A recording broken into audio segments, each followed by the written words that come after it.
Oi pessoal, já estamos aqui ao vivo.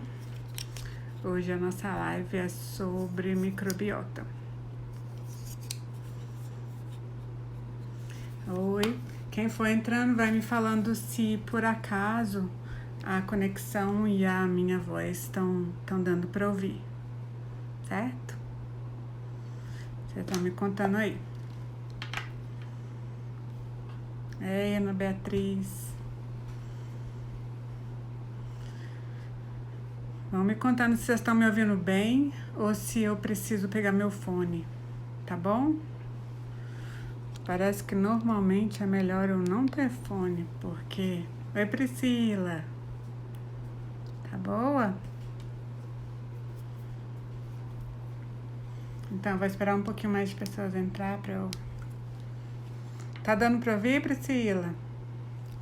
Tá tranquilo?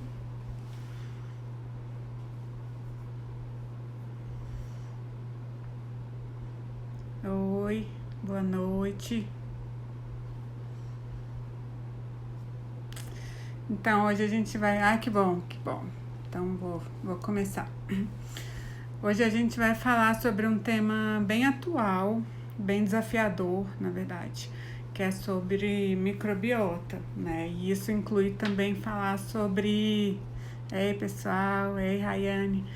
Isso inclui também falar um pouco sobre probióticos. E eu vou tentar hoje falar de uma maneira assim mais geral, que eu não fique focando só nos pacientes bariátricos, porque acho que é um tema que interessa muita gente, mas no final eu vou dar um enfoque em paciente bariátrico, que foi uma das minhas últimas palestras no Congresso Brasileiro, foi sobre microbiota e cirurgia bariátrica. Bom, não é de hoje que se estuda microbiota, né? O tipo de universo de bactérias que a gente tem no trânsito digestivo. A gente tem perto de 2 quilos de bactéria no trânsito digestivo e ele sobrevivem no nosso intestino bactérias boas e bactérias ruins. Na verdade, o equilíbrio, a chave da saúde está em equilibrar e aumentar a população de bactérias boas. E isso, na verdade, sofre muita influência da alimentação. Para vocês terem uma ideia, se eu tô com uma flora intestinal boa e durante uma semana eu resolvo comer só gordura e açúcar, eu mudo a minha microbiota em uma semana. Então, isso, aliás, é um dos problemas quando a gente analisa nos estudos, porque é muito difícil controlar a dieta dessa maneira. Então, com o avanço da ciência, né, esse hoje é um ponto de discussão e de pesquisa em várias áreas, nem é só na área de obesidade, na área de alergia, de problemas gastrointestinais, prevenção de câncer, bem-estar mental, porque 90% da serotonina é produzida no intestino e tem influência da microbiota, gastroenergético, acho que eu não esqueci, sistema endocannabinoides tem relação com isso, então tem muita coisa para falar, mas vou tentar ser assim sucinta para falar as coisas mais importantes. Bom, então dentro do organismo da gente, a gente tem várias bactérias e o mais importante é o equilíbrio entre elas. Os probióticos, eles podem vir do alimento, né, da comida. Existem alimentos que são fontes de probióticos.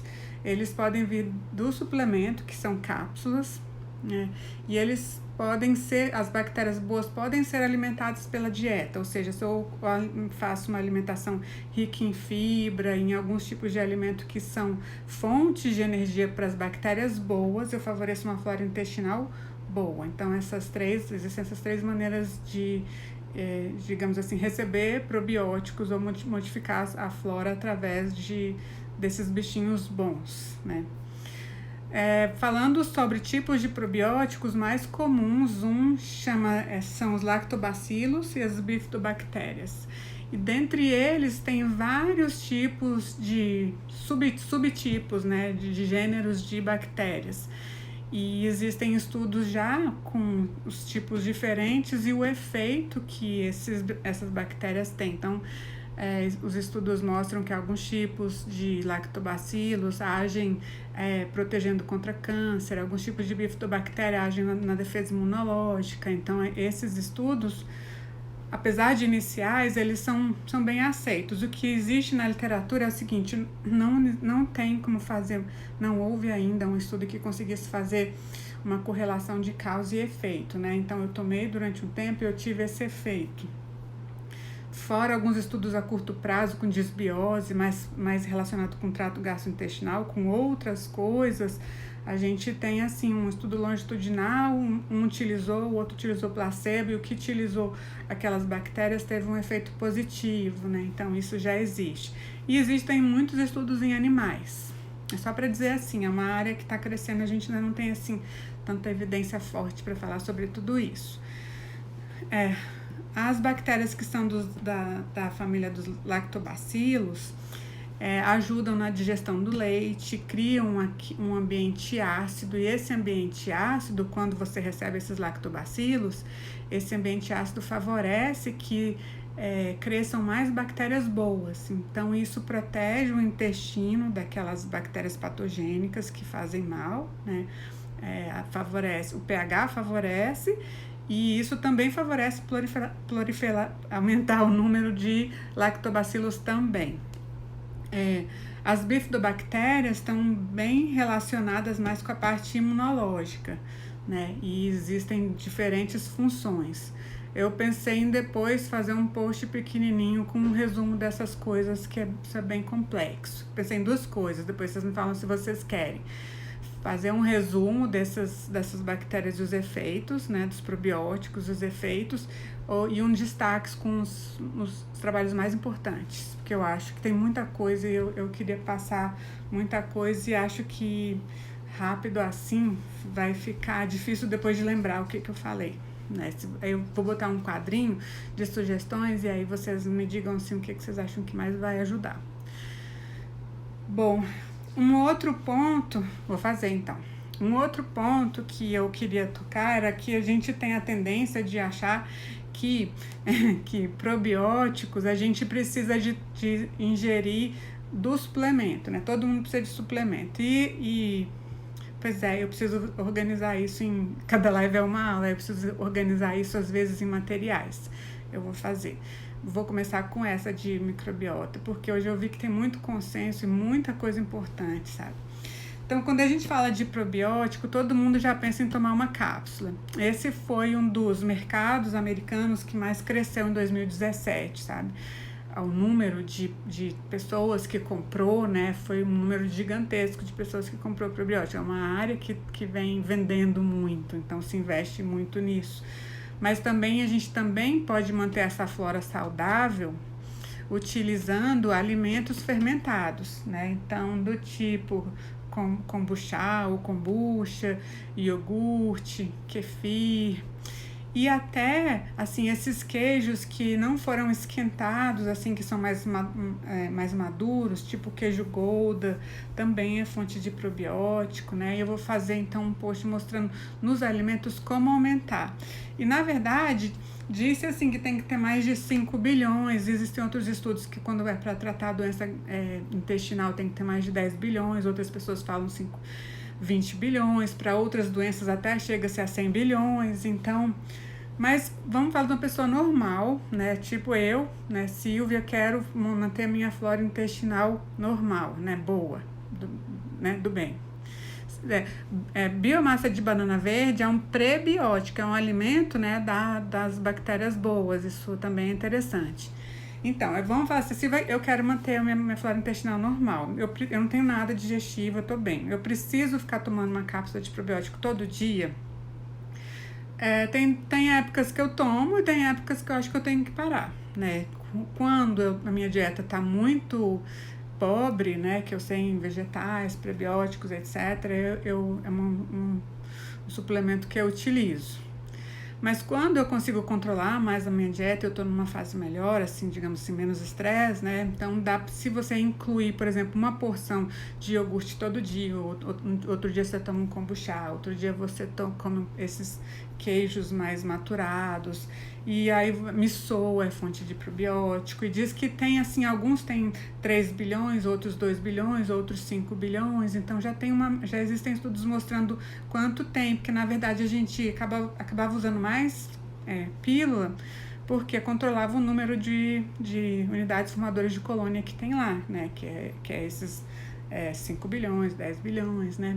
E parece que os estudos dizem que nem nas cápsulas mesmo, os estudos americanos falam que às vezes tem menos cepas do que fala que tem lá, né? Ou às vezes tem mais, então também não é tão controlado assim, sabe? Bom, eu queria muito falar sobre isso, sobre incluir nos alimentos, né?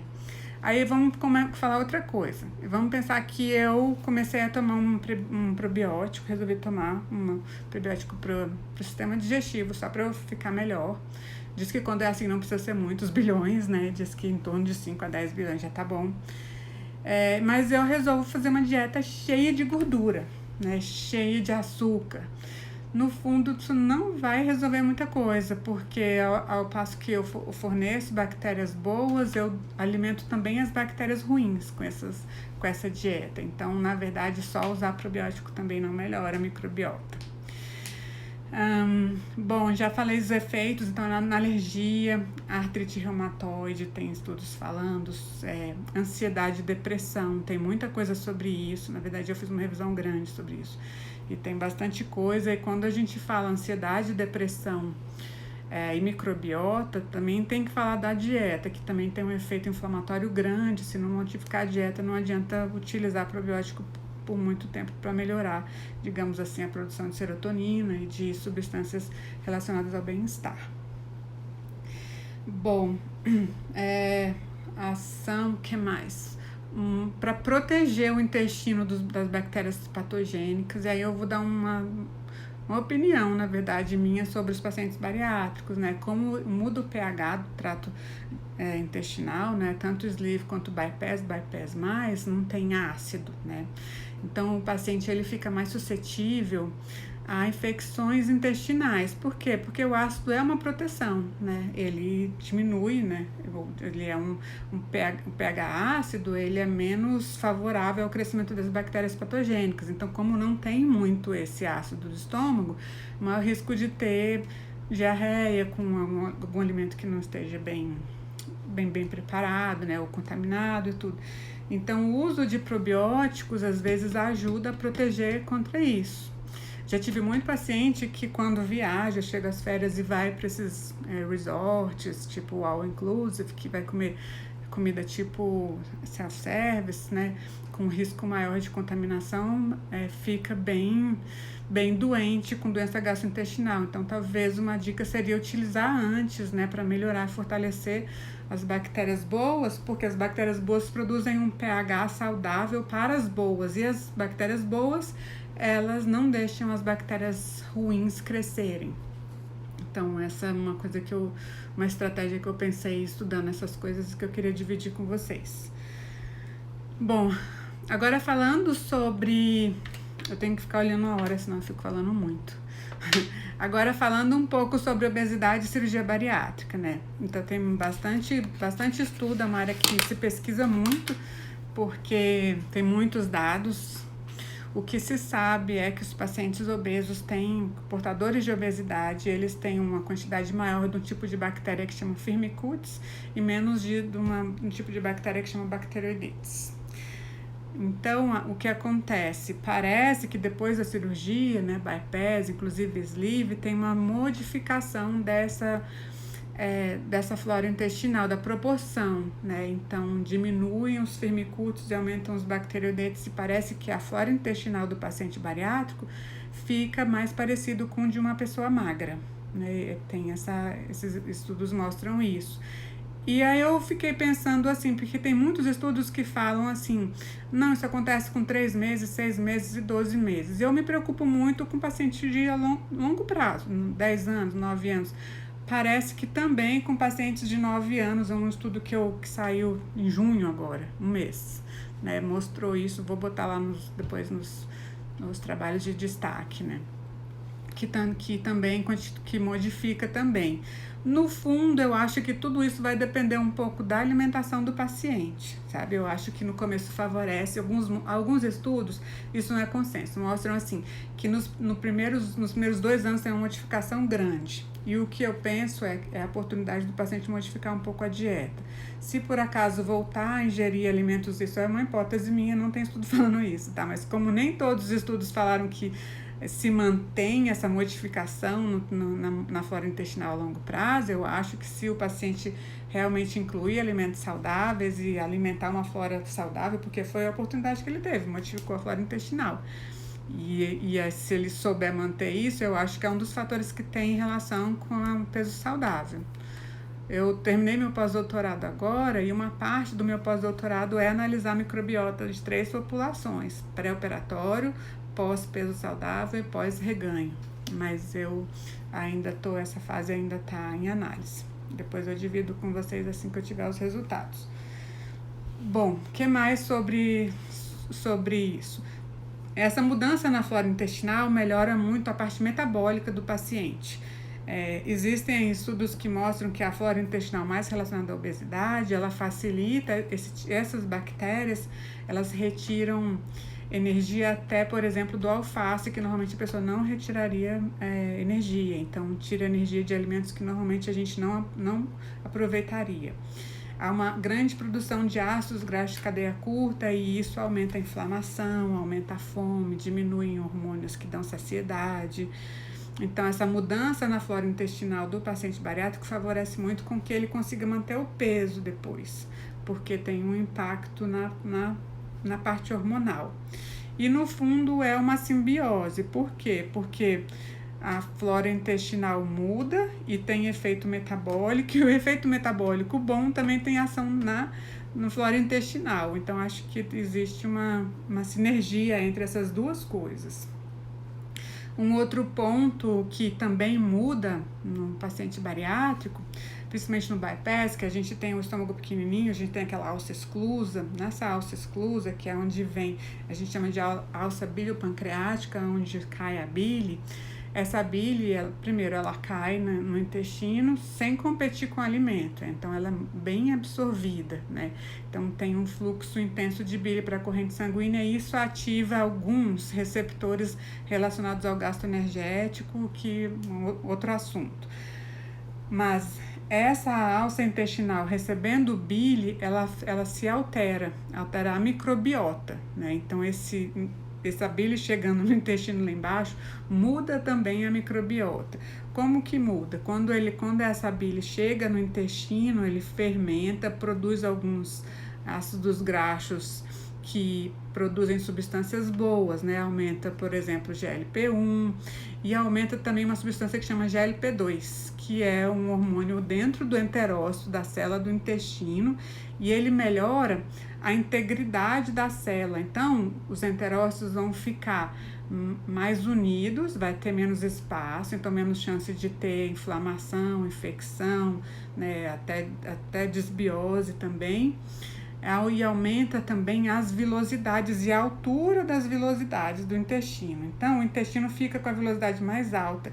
Então, ele gasta mais energia, porque a velocidade está alta. E aí, nos enterócitos, ele precisa de glicose.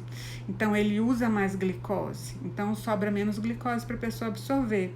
Então, esse é um outro possível efeito da cirurgia bariátrica na microbiota que ajuda a perder peso. Talvez essa proliferação de enterócitos e esses enterócitos com as criptas mais altas aumentem o gasto. A gente não sabe em quanto, mas isso já é uma coisa bem discutida nos estudos que são mais profundos, falando sobre microbiota. Gente, se eu estiver falando meio grego, aí vocês abanam assim para eu explicar melhor.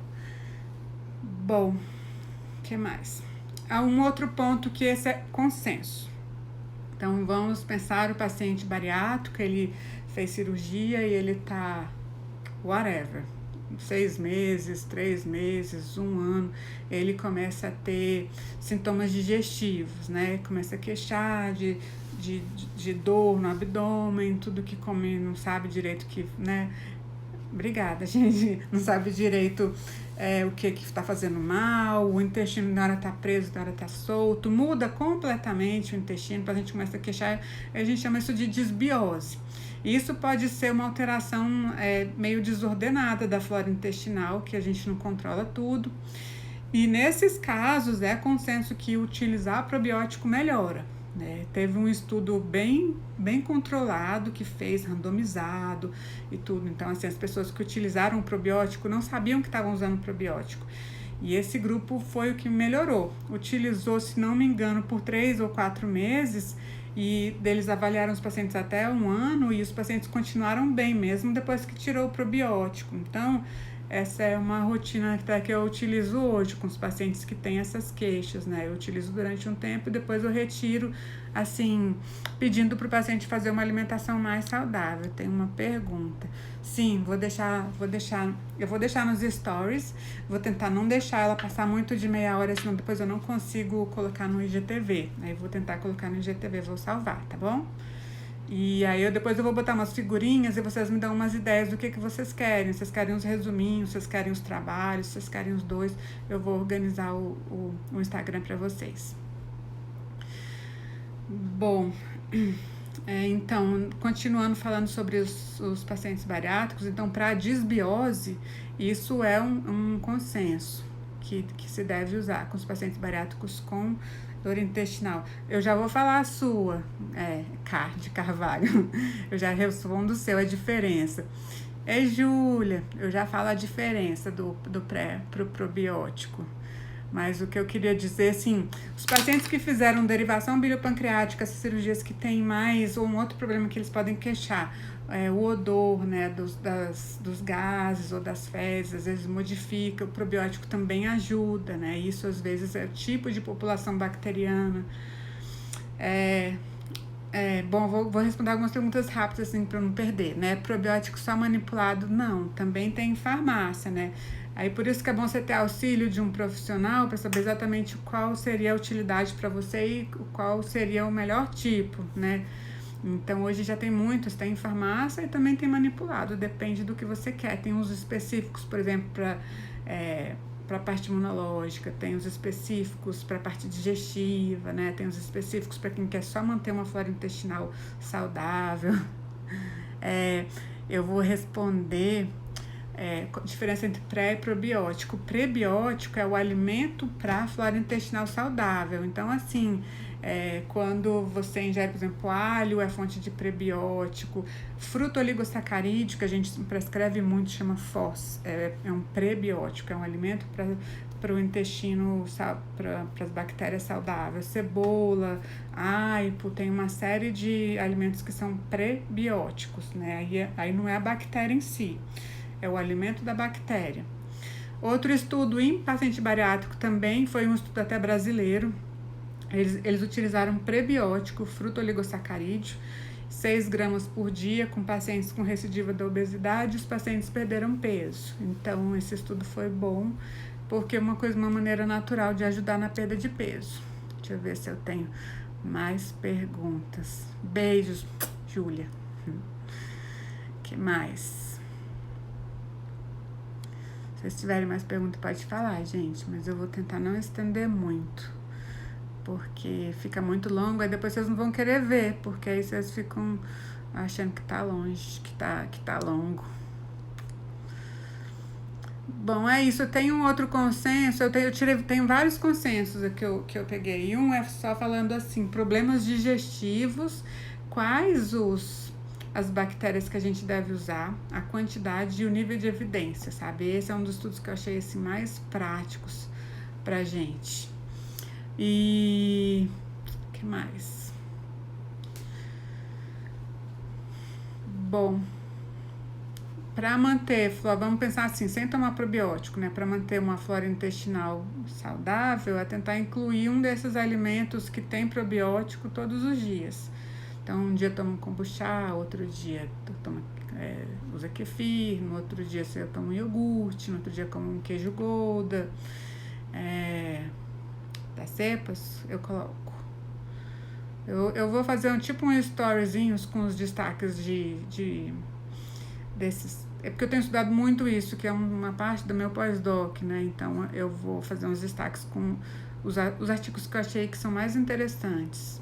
Agora, em cirurgia bariátrica tem muita coisa, né? E tá saindo, acho que mais coisa. Eu fui fazer uma revisão hoje pra vocês e já tinha uns 10 trabalhos que eu não tinha lido, né? Passei hoje à tarde lendo pra não ficar, assim, falando alguma coisa que não seja, assim, uma coisa que não seja aceita na literatura, né? Prisão de ventre. Se você não tinha prisão de ventre, você tá com prisão de ventre depois da cirurgia bariátrica, você tá bebendo água, sua alimentação tá melhor e não melhora, às vezes é o caso de você utilizar. Isso melhora muito, sabe? É muito comum assim, ó, prisão de ventre, aquela pessoa que tudo que come dói. Chega uma hora do dia que tudo que come dói o intestino, não sabe? Aí fica meio que eructando, aí tem gases, e tira as coisas e não funciona nada, nada resolve. Esses casos os probióticos ajudam, sabe? Acho que é um universo enorme que a gente ainda vai, graças a Deus, ainda vai ter muita coisa boa nessa área aí. Deus quiser. Então é isso, gente. Eu vou encerrar hoje para não ficar tão longo. Vou me preparar para disponibilizar para vocês algumas coisas. Eu vou botar uma figurinha aí, vocês me contam o que vocês gostariam que eu fizesse, que fosse mais prático, assim, para eu dividir com vocês o que eu estudei, tá bom? Certo? Obrigada que vocês participaram. Até a próxima. Um beijo. Live para pacientes bariátricas, eu tô muito querendo fazer para puérperas, inclusive para as grávidas, sabe? Não só para manutenção do peso, mas uma coisa que tem me interessado muito, eu aqui agora começo a falar de outra coisa, né? Tem me interessado muito sobre o ganho de peso gestacional, sabe? A gente cuidar para o ganho de peso não ser muito pequeno, não prejudicar o crescimento do bebê, tá? Eu vou falar isso depois. Beijos.